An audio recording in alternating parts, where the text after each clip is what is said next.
Hello, നമുക്കിനി ഒരു viral protein laddu ഒന്ന് ട്രൈ ഔട്ട് ചെയ്ത് നോക്കിയാലോ. ഇത് നമുക്ക് ഒരുപാട് ഹെൽത്ത് ബെനിഫിറ്റ്സ് തരുന്ന ഒരു സംഭവമാണ്. ഇത് നമ്മുടെ സ്കിന്നിലാണെങ്കിലും നമ്മുടെ ഹെയറിലാണെങ്കിലും നമ്മുടെ ഓവറോൾ ഹെൽത്തിനാണെങ്കിലും ഒരുപാട് ബെനിഫിഷ്യലാണ്. ഇതിന് വേണ്ടിയിട്ട് നമുക്ക് വേണ്ടത് pumpkin seed, flax seed, sunflower seed, chia seed, ഈ 4 സീഡ്സും കൂടി ജസ്റ്റ് ഒന്ന് റോസ്റ്റ് ചെയ്തെടുക്കാം. പിന്നെ നമ്മളിത് രാവിലെ കഴിക്കുന്നതായിരിക്കും കുറച്ചും കൂടി നല്ലത്. ഞാൻ രാവിലെ ഇപ്പോൾ നമ്മൾ പുറത്തൊക്കെ പോകുന്നതിന് മുമ്പ് ജസ്റ്റ് ബ്രേക്ക്ഫാസ്റ്റ് ആയിട്ട് ഇത് കഴിച്ചിട്ടാണ് പോകുന്നത്. പിന്നെ ഞാൻ ഇതിനായിട്ട് എടുത്തിരിക്കുന്നത് കുറച്ച് ആൽമണ്ട്സും കാഷ്യൂസുമാണ്. ഇത് ജസ്റ്റ് ഇതുപോലെ ഒന്ന് റോസ്റ്റ് ചെയ്തെടുക്കുക, മറ്റതുപോലെ തന്നെ. എന്നിട്ട് ഇതെല്ലാം കൂടി ഒന്ന് മിക്സിയിലിട്ട് അടിച്ചെടുക്കാം. അപ്പോൾ ഇതുപോലൊരു പൗഡേർഡ് ഫോമിലായിട്ട് നമുക്ക് കിട്ടും.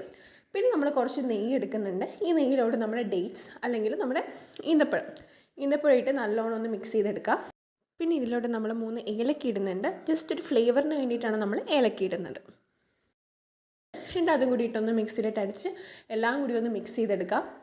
എന്നിട്ട് കുഞ്ഞു ലഡ്ഡൂസ് ആക്കിയിട്ട് ഇതുപോലെ ഉണ്ടാക്കിയെടുക്കുക. ഞാനിതൊരു 1 മാസത്തേക്കുള്ള ലഡ്ഡൂസ് മൊത്തം ഉണ്ടാക്കി വെച്ചിട്ടുണ്ട്. എന്നിട്ട് ഇത് നമ്മൾ സ്റ്റോർ ചെയ്ത്, ഞാൻ ഫ്രിഡ്ജിലാണ് സ്റ്റോർ ചെയ്യുന്നത്. ഞാൻ ഇതെടുത്ത് കഴിച്ചിട്ട് നിങ്ങളെ അപ്ഡേറ്റ് ചെയ്യാം.